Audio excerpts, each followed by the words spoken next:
A letter in a mother's pocket turned out stronger than a $1 million security system, but who sent it? That morning, when the elderly woman opened her creaky wooden door, it wasn't just the breeze that entered, it was also a letter. No name on the envelope, no signature inside, just one chilling sentence. Your son may never see you again. Adama, 74, was the mother of Burkina Faso's president, Ibrahim Traoré. She lived alone, in a crumbling hut in a quiet village. Her hands trembled as she read the message over and over again. It wasn't just a warning, it was a blueprint, a detailed plan of an assassination. The place, the date, the exact moment of the attack, and one final line. Only you can stop this. No sender, no clues. But if what the letter claimed was true, her son was in grave danger. Adama thought about going to the local police, then the governor's office. But she knew better. Reaching her son wasn't as easy as it once was. Layers of protocol, agents, security gates, codes. She looked at herself in the mirror. Her dress was old and faded, her cane weathered with time. But what stared back at her was no longer just an old woman. It was a mother with a mission. I am a mother, and I will walk to save my son. As she stepped out of the village, no one asked where she was going. With every strike of her cane against the dusty road, her resolve grew stronger. What she didn't know was this. She wasn't just carrying a warning, she had become the target. And worst of all, this wasn't just a journey between a mother and her son, it was the beginning of a secret the world wasn't ready to uncover. Adama set out at dawn. In her hand was an old wooden cane. On her back, a cloth bag filled with little more than a few essentials, and one letter that had already changed everything. Her sandals were covered in dust, but her determination remained spotless. Her eyes weren't on the road, they were fixed on the face of her son, because this journey wasn't just toward the capital, it was a mother's fight to save her child.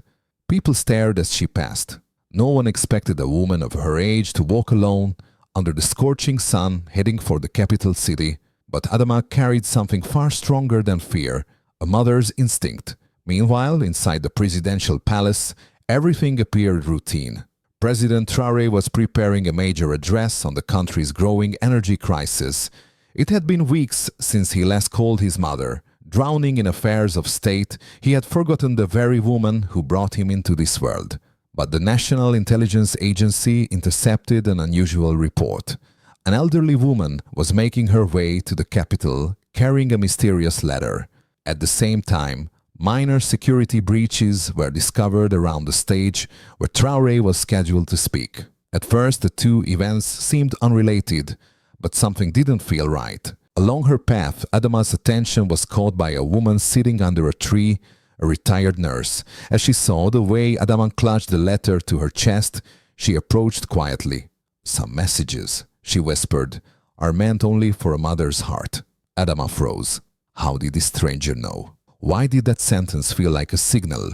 It became clear someone, or many someones, were watching this journey. And Adama, she wasn't just walking towards her son. She was stepping deeper into a shadowy web that someone didn't want her to untangle. The real question remained, who sent the letter? And why her? Adama's journey had evolved beyond a mother's simple walk. It was now a puzzle laced with strange coincidences. Everyone she met along the road seemed to know something, as if they'd read the letter she held so close. The encounters were far too meaningful to be random. Or maybe they weren't random at all. Every stranger, no matter how ordinary they seemed, left behind a trace. The first was a retired soldier who stopped her near an old checkpoint.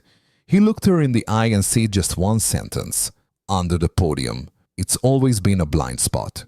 Adama's breath caught in her throat. That exact phrase had been hinted at in the letter.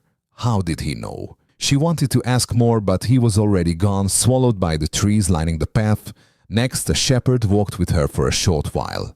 Before parting, he slipped a folded note into her hand. It read, "Speak without speaking. Even the walls have ears." Adama didn't fully understand what it meant. But one thing was clear now. She wasn't just being watched. She was being followed. And not just her son, but she herself had become a target. Back in the capital, the intelligence teams were tightening their surveillance. Footage from a gas station camera showed an elderly woman walking toward the city. Her behavior seemed unusual. A few agents raised concerns, but none of them knew her true identity. The intelligence chief issued a quiet warning: "Disinformation is our enemy. Even an old woman can be used as a weapon." Meanwhile, President Traoré continued his rehearsals for the national address. He was memorizing words meant to inspire hope, but he had no idea that his mother was on her way, and perhaps the real danger wasn't aimed at the stage, but straight at the heart he thought was safest. When Adama reached the capital's welcome sign, she stopped. Her legs ached. Her swollen feet throbbed with every step, but her mind raced louder than ever. Is this road really leading me to my son, or am I being walked straight into a trap?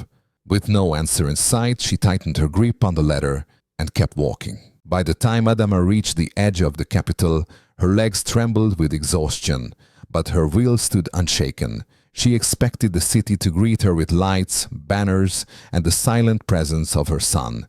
Instead, it welcomed her with cold stares, checkpoint barriers, and heavily armed patrols. This was no longer her son's city. It was the city of protocol. To reach her son, she needed to get into the presidential palace. But that wasn't something a mother could do by simply saying her name. No one recognized her. When she showed the letter to a soldier at the gate, he frowned and asked sharply, "What is this? Some kind of threat?" Adama tried to explain, but her voice was lost in the noise of radios, armored vehicles, and bureaucratic coldness. Within minutes, she was detained. A report labeled her an elderly woman posing a potential security threat. In a dimly lit holding room, the letter was taken from her trembling hands. But Faux young guard, perhaps drawn by instinct, began reading it carefully. As his eyes scanned the lines, his face changed. The words described not just a threat, but something terrifyingly specific, a device planted beneath the president's upcoming speech platform. Everything aligned. The descriptions matched the stage's layout. The language hinted at explosives designed for remote detonation or timed ignition. The goal wasn't just to assassinate, it was to do it mid-speech in front of the nation. An emergency alert was triggered.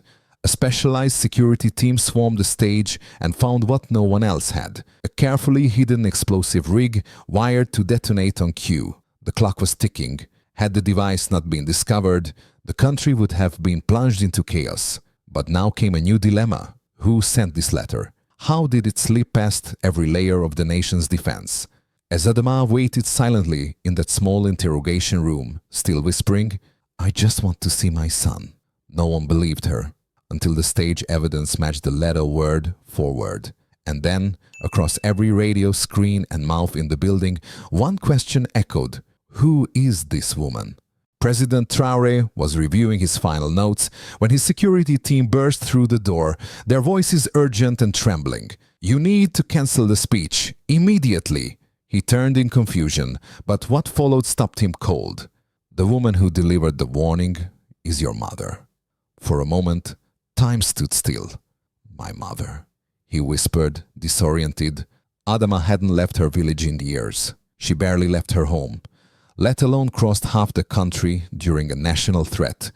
How could she be in the heart of such a dangerous situation? The stage was evacuated, bomb squads deployed.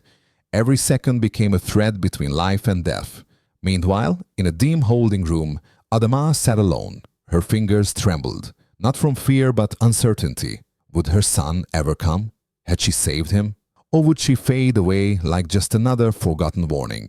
Then the door opened. It was Traoré. His suit was wrinkled, his eyes red, and for the first time in years he looked nothing like a president, only a son. He knelt before her, took her hands into his, and whispered, "Mother, was it really you?" Adama looked deep into his eyes, weathered by power but still searching for safety, and answered softly, "I didn't come to save you. I came just to see you one more time."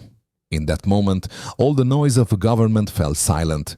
Because this wasn't something security systems or intelligence reports could prevent, it was something far older, far stronger: motherhood.